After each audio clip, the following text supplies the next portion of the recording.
Shabbat Shalom, sean todos bienvenidos a Ministerio 710 o M710, conocido con la abreviación. Y bueno, pues vamos a tener nuestra enseñanza, vamos a continuar con la segunda parte de lo que es los Apocalipsis. Estamos hablando de varios, hoy vamos a hablar de algunos de Apocalipsis hebreos. Y como dice ahí en la pantalla, dice, hay evidencias arqueológicas de vida humana de hace 65,000 años. Entonces, ¿cuándo será el fin de la era? Pues esa es una pregunta que vamos a andar explorando, investigando, checando, y pues también les invito a que ustedes también lo puedan hacer.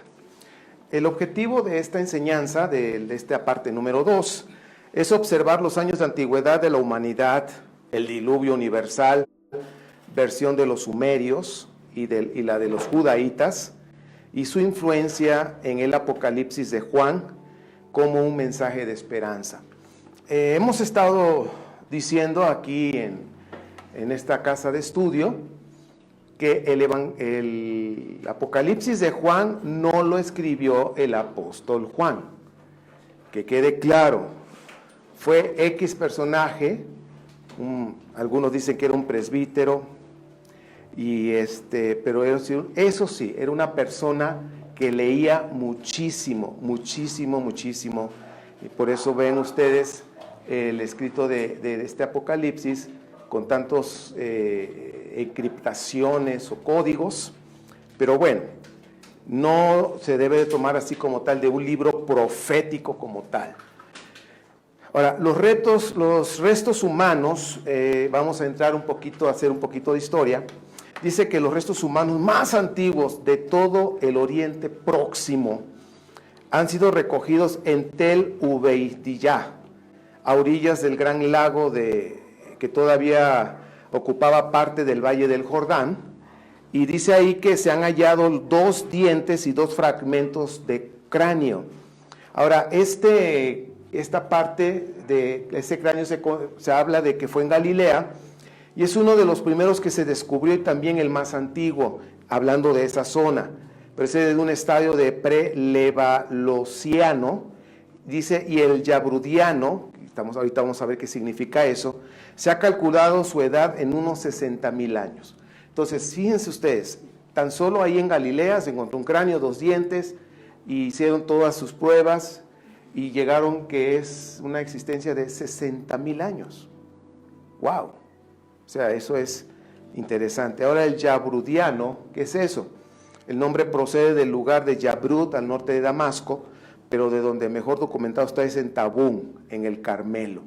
Entonces, si te das cuenta, todo esto como que puede traer muchas preguntas. Dice, oye, pero estamos en el año 5,780, sí, pero ese es el 5,780 del calendario hebreo, más bien judío, del judaísmo, que se tomó prácticamente desde donde hay una civilización de aproximadamente hace 6,000 años, con los sumerios. Ahora, la pregunta es, ¿realmente la generación humana se inició hace 6,000 años, sí o no? No. No. Quiero que quede claro. Génesis de capítulo 1 y 2 es una parábola. No es algo que sucedió así. Génesis 1 y 2 te habla de 3 tipos de creaciones. El judaísmo lo sabe. El judaísmo le llama del capítulo 1 al capítulo 11, le llama prehistoria. Se llama la epopeya de la creación. Del capítulo 12 hasta el 50, capítulo 50 que hoy vimos, es la epopeya de Israel, de cómo fue formado el pueblo de Israel. Pero tenemos evidencias de existencia humana de más de 60,000 años. Vamos a seguir. Yo sé que sus ardillitas están trabajando. Entonces, ¿qué? Pues por eso hay que estudiar, hay que entender qué es la Biblia, qué es la Torá. ¿Sí? La Torá es rica en preceptos, en instrucciones para agradar al Rey del Universo. pero no lo debemos de tomar como un libro histórico como tal, porque no lo es un libro de fe, ¿sí? Son instrucciones de vida. Y nosotros vamos a estudiar dentro, la Torah es como un muro de contención. Haga de cuenta que aquí está, quiero que para que se vea mejor. En esta Biblia, haga de cuenta que ponemos muros de contención y estamos todos adentro. Y estos muros de contención se llaman instrucciones, mandamientos, ¿ok? Para que nosotros no nos salgamos y nos perdamos, porque fuera de esos muros es una vida impía, es una vida que no agrada a Dios. Entonces nos vamos a mantener adentro. ¿Y qué significa? Obedeciendo todos los mandamientos que nos corresponde hacer para agradar al Rey. ¿Está claro? Eso es lo que es la Torah, son instrucciones de vida para agradar al Rey. Ahora vamos a ver otro más. Hay la cueva de Chauvet en Ardèche, Francia. Si se alcanza a ver algunos dibujitos, toros, animalitos ahí. ¿Sí? Bueno, esta pintura de la cueva de Chauvet, Ardèche, Francia, posee una de las pinturas rupestres más antiguas de la vida paleolítica. Se le llama paleolítica superior, de hace aproximadamente 35,000 años, o sea, es menos que la que se encontró en Galilea. Entonces estamos hablando ya, dijéramos dichos mexicanos, de un titipuchal de años ya, o sea, son muchísimos años. Ok. ¿Cuándo inició entonces la generación humana? No sé, pero inició. Eso sí te lo puedo asegurar. Bueno, esto es lo que acabo de decir. También han oído de nuestros ancestros, aquí en el sur, en el territorio mexicano, los mayas, los apocalipsis, hablando de los apocalipsis de los mayas. Era una civilización, de veras, bien inteligente. Yo no sabía cuánto, y cuando me puse a investigar, digo, wow, estos, como dijéramos, estos compadres, pero bien inteligentes, tenían un calendario que te habla de miles de años atrás. Entonces, ellos lo que ven es que son ciclos de vida que inicia y termina con catástrofe, con pum, cosas que ya se acaba y vuelve otra vez a iniciarse. Y de eso ellos manejan que varias veces hubo ese ciclo. Y el último que, de acuerdo a los cálculos, pues a lo mejor se les fue ahí un lapizazo, ¿qué fue? No sé. Ellos decían que era el 21 del 2012, diciembre 21. Y incluso hasta hicieron películas y diciembre, ahora sí se va a acabar el mundo. Díganme ustedes, ¿cuántas veces han escuchado que se va a acabar el mundo? Y más si andan escuchando al señor Celorio. Muchas. Bueno, los apocalipsis, pues, de los mayas dijeron eso, pero yo me quedé con que la verdad fue una civilización muy inteligente. Tenían unos cálculos de ingeniería que wow. Yo como ingeniero dije, no hombre, estos cuates deben tener maestría. Hablando de nosotros como tipo maestría, doctorado, de sus cálculos que ellos tenían y todo lo que ellos sabían.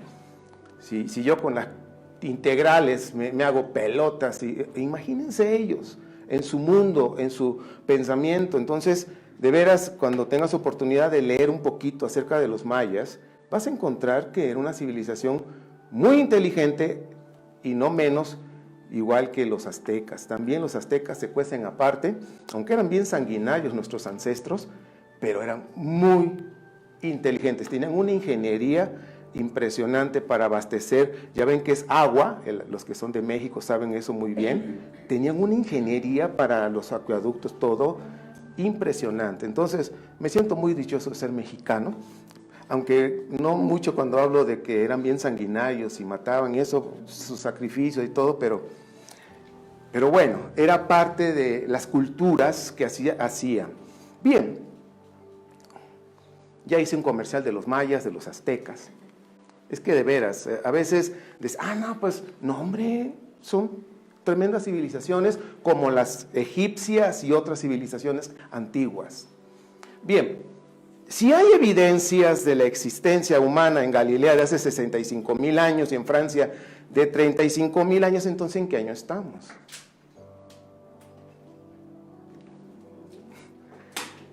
¿Sí?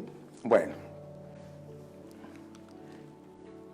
esto genera una gran confusión con respecto al calendario civil israelita, que estamos ya por ingresar, según este calendario, al 7º milenio, y se anuncia grandes presagios, calamidades, de acuerdo a algunos de los apocalipsis cristianos.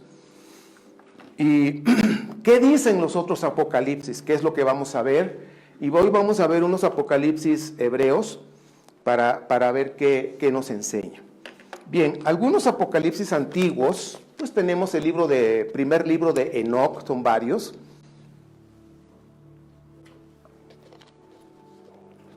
Que está el libro de los vigilantes, el libro de las luminarias, el libro de las 10 semanas.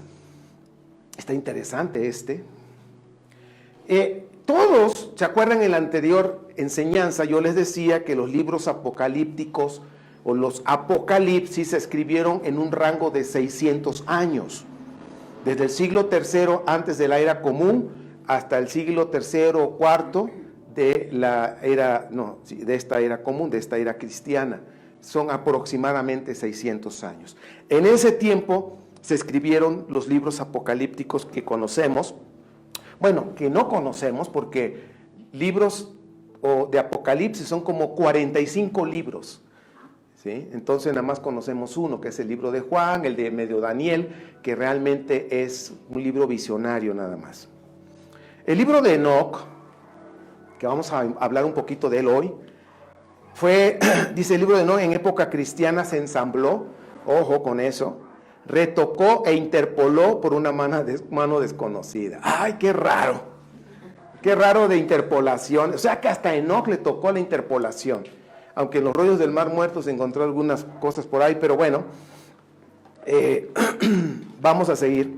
Estos libros tienen ideas judías de la época helenística. Esto no lo pierdas de vista. La época helenística tiene que ver con la influencia griega. Y luego este pensamiento, esta época helenística, dice, es influencia en la Biblia cristiana. Vamos a aprender los lenguajes. La Biblia hebrea, ¿cuál es? El Tanaj, conocido popularmente como Antiguo Testamento. La Biblia cristiana, ¿cuál es? El Nuevo Testamento, las Escrituras Nazarenas, algunos le llaman Brit Hadashah, en fin, por nombres no paramos, pero para hacer algo más específico y distinguir, es la Biblia cristiana y la Biblia hebrea, ¿ok?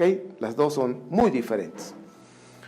Entonces trajo una influencia en la Biblia cristiana que marca una teología compleja en diferentes temas divinos.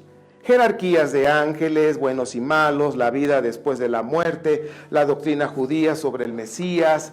Yo les decía la vez pasada que tanto los hebreos como los judíos ven a un Mesías diferente, muy diferente. Entonces, por ejemplo, en la época, ya la influencia en la Biblia cristiana, la influencia helenística y romana, fue cuando ya a los ángeles le pusieron alas. Si todos los dibujos que tú veas con ángeles con alas, eso la Biblia no lo enseña como tal, eso ya es una influencia romana, griega, de su mitología. Vamos a empezar con Enoc. El primer libro de Enoc, fíjense, dice, palabras de la bendición de Enoc, sobre cómo bendijo a los elegidos y a los justos que deberían estar presentes en el día de la aflicción, vayan checando el dato, fijado para apartar a todos los malvados y perversos. Habló Enoc y dijo, puse puntos suspensivos porque en la siguiente.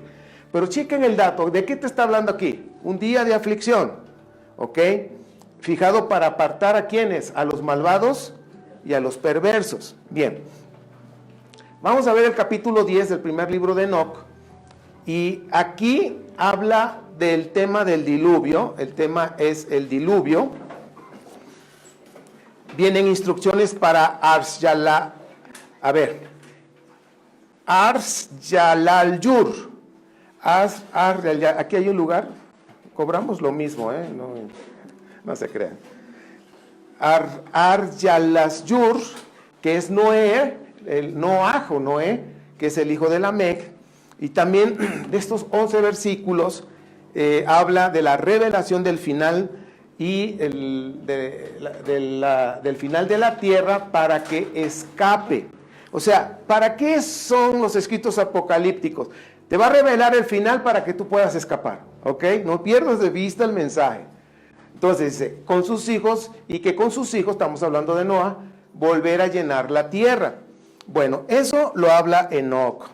Recuerden que Enoc no fue escrito como pensaban que fue hace como 6,000 años que se escribió, no, se escribió en los años 300, en el siglo III, antes de esta era común. Ahora viene un mensaje que viene del Eterno a Rafael.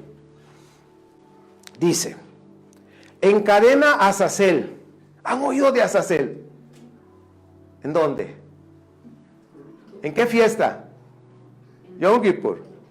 Cuando se suelta el animalito, ¿se acuerdan? Bueno, ahorita no vamos a hablar de eso, en su momento estudiaremos. Encadena a Azazel, dice, ¿quién es? El jefe de los demonios. Dice, de manos y pies y arrójalo a las tinieblas. Ahora, ¿en Apocalipsis se encadena a alguien? Ok. Dice, yende el desierto que hay en Duael y arrójalo allí. ¡Ojo! ¿En dónde va a estar Azazel atado? En el desierto. ¿A dónde se lleva el animalito? ¿Sí? O sea, hay muchas cosas que tenemos que estudiar en las fiestas, mis queridos. ¿Ok? Bueno. Los dejo así como, ¿y de qué? Métanse al discipulado M710 porque va a ser un discipulado sin censuras. Echa sobre él piedras ásperas y agudas y cúbrelo de tinieblas, permanezca allí eternamente. Cubre su rostro que no vea la luz y en el día del juicio sea enviado al fuego. ¿Se parece al Apocalipsis de Juan? ¿Sí o no? Sí. Encadenado, habla del abismo, luego es sacado y luego se echa al fuego. Y bueno, el escritor que escribió Apocalipsis dice que vuelve a atacar a Israel y se pone ahí a engañar a otros. Es su versión, ¿sí? Esa es su verdad.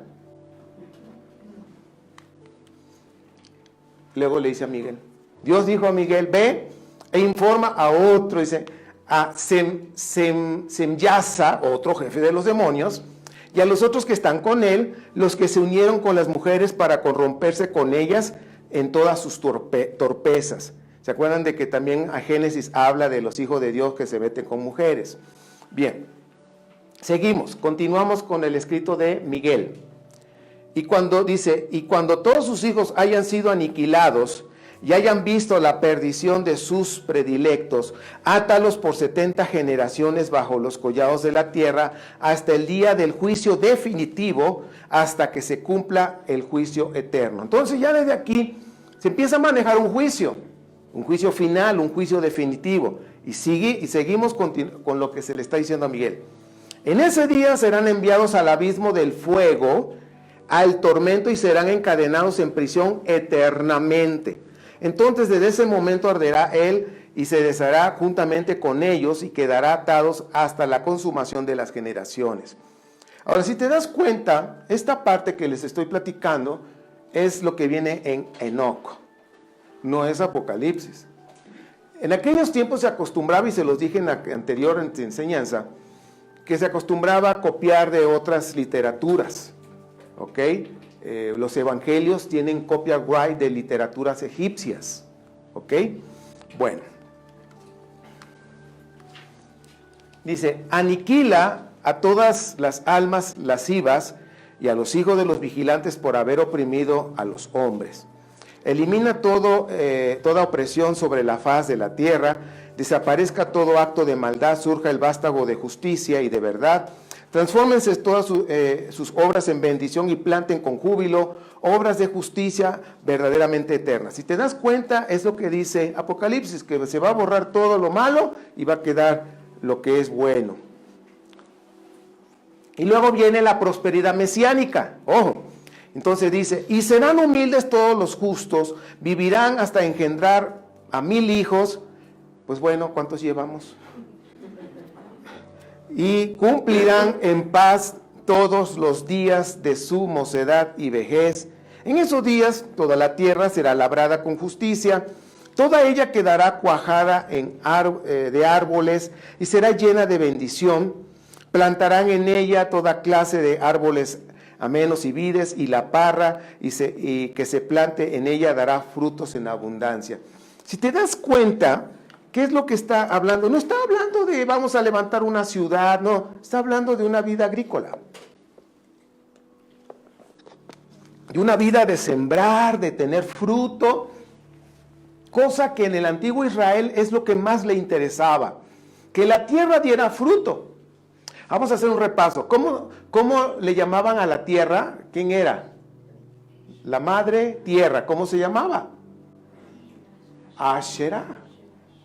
Asherah se representaba con dos árboles, con una palmera o con un árbol de almendro.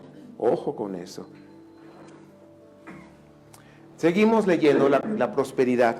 Dice, de cuanta semilla sea plantada en la tierra, una medida producirá 1000, y cada medida de aceitunas producirá 10 tinajas de aceite.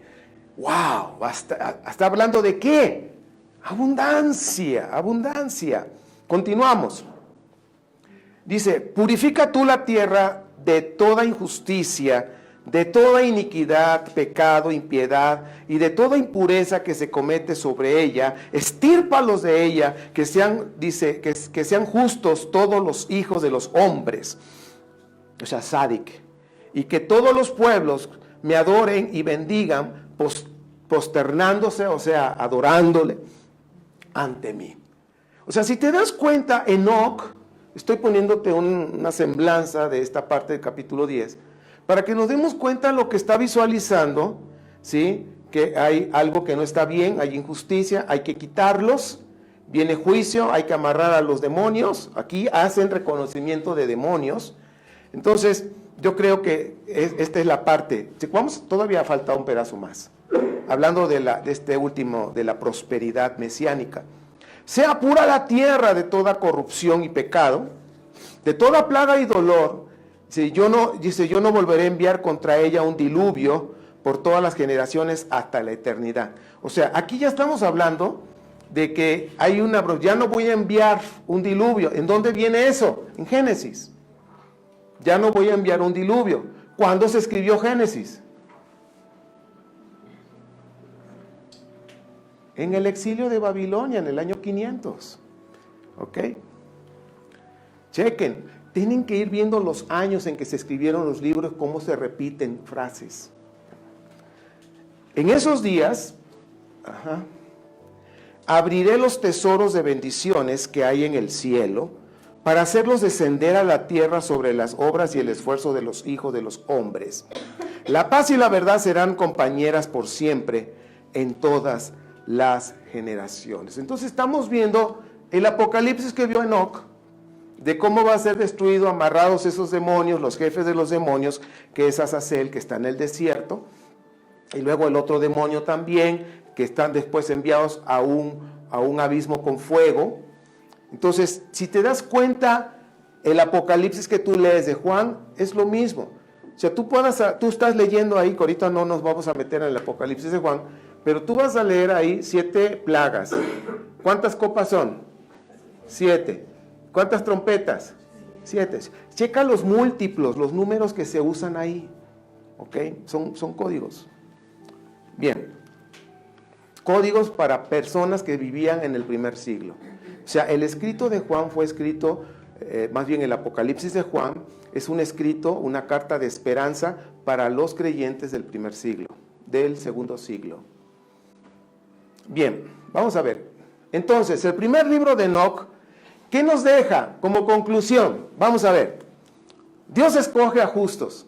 Checa el dato, a un justo, que fue en este caso Noah, y ahí le dieron otro nombre medio raro.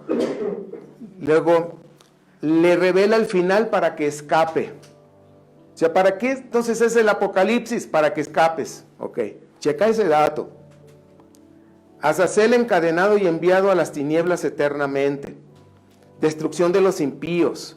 Destrucción de los nefilim. ¿Quiénes son los nefilim? Los hijos de los ángeles que procrearon con las mujeres. Después del juicio, enviados al abismo de fuego. Y luego viene la era mesiánica que te habla de prosperidad y todos vivieron felices. como las películas. Bueno, esto es en resumen el Apocalipsis de Enoc. ¿Se parece al Apocalipsis de Juan? ¿Sí o no? Sí. ¿Habrá sido influenciado de Enoc? Sí. No hay nada nuevo bajo el sol. Ahora, chequen este dato. Las veces que aparece la palabra diluvio en toda la Biblia, tanto la Biblia hebrea como la Biblia cristiana, en Génesis aparece 11 veces. El Salmo solamente hay uno, que es el 29:10. Mateo lo menciona 2 veces. Lucas lo menciona una vez. Y segunda de Pedro, una vez. Segunda de Pedro no la escribió Pedro, porque esto ya se escribió ya en el siglo II de esta era. ¿Cuántas veces? 16 veces se habla del diluvio, pero de una manera post-exilio, después del exilio, porque Génesis se escribió después del exilio. Bien, son datos que nosotros debemos ir tomando, corroborando. Reitero, todos los escritos apocalípticos, que son como 45 aproximadamente, se escribieron en un lapso de 600 años, del siglo III antes de la era cristiana hasta el siglo III de esta era cristiana, aproximadamente, tercero o cuarto. Ahora, Génesis, como repaso, porque lo he estado diciendo, en su pantalla ven, se escribió durante el exilio por los sacerdotes judaítas, eso es importante remarcar, en el siglo VI, bajo la influencia de la escuela deuteronomista. Deuteronomio se escribió en el año 622. Lo escribieron los sacerdotes judaítas que estaban en el tiempo de Josías. Ellos lo escribieron. Enoc se escribió en el post-exilio aproximadamente en el siglo III antes de esta era cristiana. O sea, veamos fechas, ¿ok? Y en la época del preexilio, antes de, más o menos en el siglo VII, siglo VI, ojo, nunca se habló del diluvio. Antes del exilio, nunca se tocó el tema del diluvio en Israel. En Israel. Qué curioso, ¿no? Pero después del exilio se empezó a mencionar, pero vamos a ver qué pasó. Espero que esta línea del tiempo nos ayude a comprender. Yo les he dicho, las escrituras hebreas, para leerlas y entenderlas, tenemos que partir de Babilonia del exilio, antes y después. Eso es, ahora sí que, algo fijo. Del 587 que empezó hasta el 538 que terminó, post-exilio. Después del exilio es cuando comienza el monoteísmo. Durante el exilio que se empezó a escribir todos los libros de la Torá que tú y yo conocemos, se estuvo construyendo ya el monoteísmo. Porque antes del exilio, Israel era enoteísta, o conocido como la monolatría. La monolatría significa, creo en un Dios, pero estoy consciente que hay otros dioses. Eso es monolatría, enoteísmo. Sin embargo, después, aquí en el Babilonia, cuando ya estaban ahí exiliados, desterrados, empezaron a construir el monoteísmo, que se inició prácticamente en el año 622 con los sacerdotes judaítas que estaban con Josías, y por eso se le llamó que en Babilonia, en el exilio, era la escuela deuteronomista. Entonces se terminaron esos 5 libros que hoy conocemos como Torá, que los 5 libros nos está hablando de la construcción de un monoteísmo, que hasta el día de hoy es monoteísta. Muchos dicen, no, pues es que Israel siempre ha sido monoteísta. No, señor. David no era monoteísta, ¿o sí? David sabía del Dios Chalim, por eso le puso a sus hijos Absalón y Salomón, tienen que ver en el hebreo con el Dios Chalim. Jerusalén, su nombre real y su raíz significa ciudad del Dios Chalim. Entonces, Israel realmente empezó a hacer presencia como nación, ya como un país, fue en el año 1200 antes de esta era cristiana. Antes era un grupo. Hay una estela en Egipto, una piedra, un escrito, que se menciona a Israel, pero como un pequeño grupo, no como país. Ya como país se menciona y se reconoce a partir del año 1200 antes de esta era cristiana para acá. Y siempre fue aquí enoteísta, o monolatría, y en algunos puntos politeísta. Con decirte que en este tiempo, ya cuando se construyó en el 900 el templo de Salomón, muchos piensan que era monoteísmo. No. ¿A quién crees que tenían adentro del templo? Tenían la figura de Yahvé y la figura de Asherá, porque era su esposa. Por eso en el seminario que vamos a tener del templo, no puedes faltar. No puedes faltar, porque vamos a aprender cosas real que a veces no se dicen acerca del templo. ¿Ok? Aquí teníamos un templo enoteísta. Bien, vamos a hablar un poquito del diluvio. Hay tantos dibujos que se imaginan de cómo fue el arca, el diluvio universal famoso. Y pues los sacerdotes judaítas, cuando estaban aquí en Babilonia, Babilonia tenía su versión del diluvio, que era la versión sumeria. Los sumerios lo escribieron y escribieron la versión del diluvio universal. Entonces los judaítas, cuando estuvieron, escucharon y sacaron su versión. Es la verdad. Entonces los sacerdotes judaítas en el exilio escucharon y leyeron del mito sumerio del diluvio universal y luego escribieron su versión basado en ese mito. Solo cambiaron los nombres de los protagonistas, que para Israel es Noah. El antiguo mito sumerio, que hay un escrito, hay tablillas, conocido en su versión más antigua por una tablilla hallada en Nippur, dice que los dioses castigan a los cabezas negras. O sea, los cabezas negras vienen siendo lo que son los nefilín, los ángeles que tuvieron sexo con las mujeres, en fin. Enviando un catástrofe natural de la que se salva un hombre. Suisudra se llama. ¿El homólogo de quién? De Noah. Constructor de una embarcación en la que se refugiarán diferentes especies de animales. Esto es lo que dice el mito, ¿qué? Sumerio. Y aquí tenemos que conectar la leyenda de Gilgamesh. ¿Han oído de eso? ¿Sí? Y si no, apúntalo y investiga. El hijo de dioses. Él era, por decir así, mitad Dios y mitad hombre, ¿no? Tenía más de Dios y una parte de hombre. 3/4 parte de Dios y 1/4 de hombre.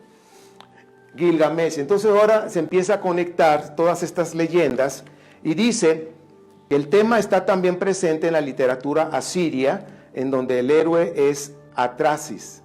Checa, entonces los asirios también tienen su versión del diluvio. Y hay quien se llama Noah, no, ese es de los hebreos, o los israelitas, los judaítas más bien. Y aquí de los asirios se llama Atrasis. Apa, nombrecitos. Dice, el proceso, y esto es importante, de la reelaboración posterior hace que la historia del diluvio se incorpore al poema de Gilgamesh, provocando en este que se entreviste con el superviviente del catástrofe. ¿Quién es el superviviente del catástrofe? Viene siendo lo que es en el judaísmo, Noah. ¿Sí? Bueno, es para que ustedes se den cuenta que hay muchas cosas en la realidad y por eso le decía yo a mi esposa, estudia, como una frase le compartía, estudia e investiga para que no vivas engañado toda la vida. ¿Ok? El primer libro de Enoc y Génesis hacen referencia del diluvio universal y Apocalipsis de Juan toma esencia del fin de la era. ¿Ok? No pienses que el Apocalipsis de Juan fue algo así de que, ¡ay, salió! No, tomó de libros que ya existían, apócrifos que se le llaman. ¿Por qué apócrifos? Porque no están dentro del canon, nada más por eso. Pero que eran libros que eran leídos en aquel tiempo, que circulaban en aquel tiempo, en los años 300 antes de esta era común. Entonces vemos que tanto Enoc, Génesis, el diluvio, Apocalipsis de Juan, la esencia del fin de la era habla, escoge a justos, les revela el final, encadena al jefe de los demonios, destrucción de los injustos y que se van a ir al abismo de fuego, que Juan le cambió y le puso lago de fuego. Y luego viene la prosperidad de la era mesiánica, lo que ya viene siendo de la Nueva Jerusalén y todo lo que maneja el escrito de Juan, el Apocalipsis de Juan. Bien, solamente te estoy dando información para que te des cuenta cómo son las cosas y espérate tantito cuando lleguemos a los otros Apocalipsis, a ver qué nos dicen. ¿Ok? No vamos a ver los 45 porque va a terminar hasta diciembre, pero vamos a ver los más relevantes, los más comunes. Bien, ahora, notamos 3 elementos importantes en los Apocalipsis que hasta ahorita hemos visto. Y pues, aunque no hemos visto a profundidad el Apocalipsis de Juan, que fue una carta para los creyentes del segundo siglo, se los platico porque la gran mayoría ya lo ha leído, ¿sí? Muchos le tienen miedo, dicen, ay no, leer Apocalipsis me da mucho miedo. ¡Ay! ¿Miedo a qué? Es que se me va a aparecer el chamuco. ¡Nah! Mira, ¿qué te hablan los Apocalipsis? 3 puntos básicos. Protección de los justos, eliminación de los impíos, una nueva era de limpieza y prosperidad de cielos nuevos y tierra nueva. ¡Pum! Y se acabó. Y todos viven felices. ¿De qué te está hablando esto? De un mensaje de esperanza. Yo les dije desde un principio, todas las cartas apocalípticas son mensajes de esperanza. ¿Mensajes de qué? Esperanza. Esperanza. Ahora, yo sé que están pasando muchas cosas hoy en día. Que el niño mató en Torreón a otros niños y que no sé cuánto, que está temblando en Puerto Rico, que en eterno guarda a nuestros hermanos puertorriqueños. Australia tuvo un incendio, dicen que hasta Chile les llegó algo de humo, algo así. ¿Qué más ha pasado? Catástrofes. La cuestión de Irán y Estados Unidos, que la tercera guerra no se va a desatar. Irán, no crean que es tonto. Trump no es de guerra como otros, Trump es económico y la manera de atacar a Irán es en la parte económica y tronarla. Entonces, o sea, debemos ver muchas cosas que a veces nos alarman, que amenazan a Israel. Ay, pues eso no es nuevo, siempre la está amenazando. Pero yo quiero decirte, el lugar más seguro de la faz de la tierra es Israel, a pesar de que está rodeado de los primos, ¿sí? O sea, de todas estas, los islámicos, por decirlo así, y que siempre la han querido destruir. Eso siempre ha sido así, pero el lugar más seguro de la faz de la tierra es Israel, ¿ok? Entonces, de veras que mi Padre nos ha dado una sabiduría e inteligencia sobrenatural, y eso se debe a que ellos han permanecido en ese pacto de adorar solamente a un solo Dios. Ahora, la bibliografía de la enseñanza guía para entender el Nuevo Testamento, Antonio Piñero. Piñero es un doctor en filología griega, es profesor emérito de la Universidad Complutense, o sea, es una eminencia a nivel mundial, reconocidísimo a nivel mundial. Sobre todo en filología, lleva casi 50 años estudiando el Nuevo Testamento. Los Apocalipsis también que sacó Antonio Piñero, es muy bueno. Hay otro que este es un sacerdote, híjole, de veras, un investigador impresionante, este señor Eduardo Arens, conjunto con otras personas. Apocalipsis, un mensaje de esperanza. Los cristianos, ¿no? Los cristianismos derrotados, esto está impresionante, te habla de la historia del cristianismo y cómo se han formulado tantas teologías y quiénes han, esas teologías, cómo han sido derrotadas entre ellos mismos. Tenemos, esto se las recomiendo mucho, la historia antigua de Israel, tomo 1 y 2, de Roland de Paus. Este personaje es tremendo. Este personaje, juntamente con este el de los rollos, ¿cómo se llama? Adolfo Reutemann. Ellos recibieron los rollos del Mar Muerto hace muchos años. Es un investigador, historiador reconocido, respetado en la Universidad de Jerusalén. Sí, Universidad Hebrea de Jerusalén. O sea, este tomo 1 y tomo 2 es obligado, ¿cómo se dice? Es lectura obligada en la universidad. Y también tenemos la Historia Universal, tomo 1, El alba de la civilización, de Carl Greenberg. También está buenísimo este libro. También todos los libros los pueden encontrar en PDF en la internet. Quiero retomar la Historia Antigua de Israel, tomo 1 y 2. Esto son libros que debemos tener de base de biblioteca. Pero también este señor hizo otro libro que se llama las instituciones del Antiguo Testamento. Lo recomendé en la parachá de hoy que grabé en vivo. Instituciones del Antiguo Testamento. También es lectura obligada. Te va a mostrar la verdad de la historia de Israel y vas a entender mejor cuando leas la Biblia hebrea. Bueno, entonces esto hasta ahorita, para no cansarlos, es con lo que vamos a terminar por esta ocasión, en esta parte número 2, es para que se den cuenta lo que es los escritos apocalípticos, qué es lo que contienen, y pues bueno, no hemos resuelto en qué año estamos, la verdad, no sé, son muchos años ya de la existencia humana, pero yo quiero terminar diciéndote esto como la vez pasada. En el año que estemos, no importa cuál sea, debe haber un deseo en nuestro corazón. 2 deseos, yo se lo compartí a mi esposa. Número 1, tener un deseo profundo de conocer a nuestro Padre Eterno. Como dice Jeremías 8, me parece, que nadie se gloríe que tiene casas, carros o estudios, doctorados, qué sé yo. Dice, no te gloríes de eso, gloríate en conocerme. ¿Se acuerdan de esa parte?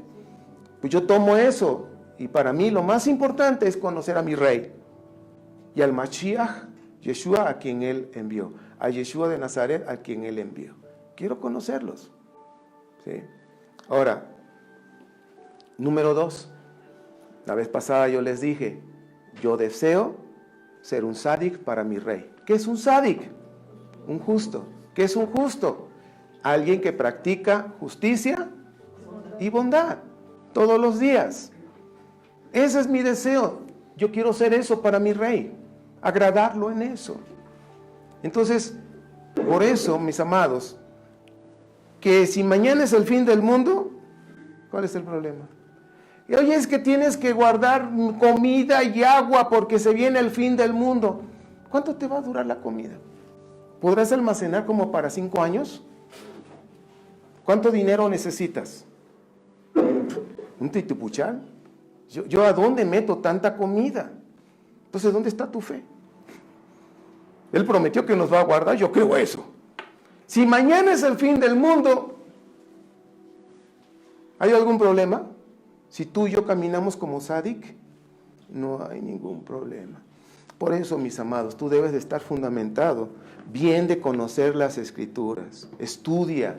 Acuérdate la frase guajolotera que me inventé. Estudia e investiga. Ay, ya se me olvidó, yo la hice. Estudia e investiga para que no vivas engañado toda la vida. Lo voy a decir para que me la aprendan.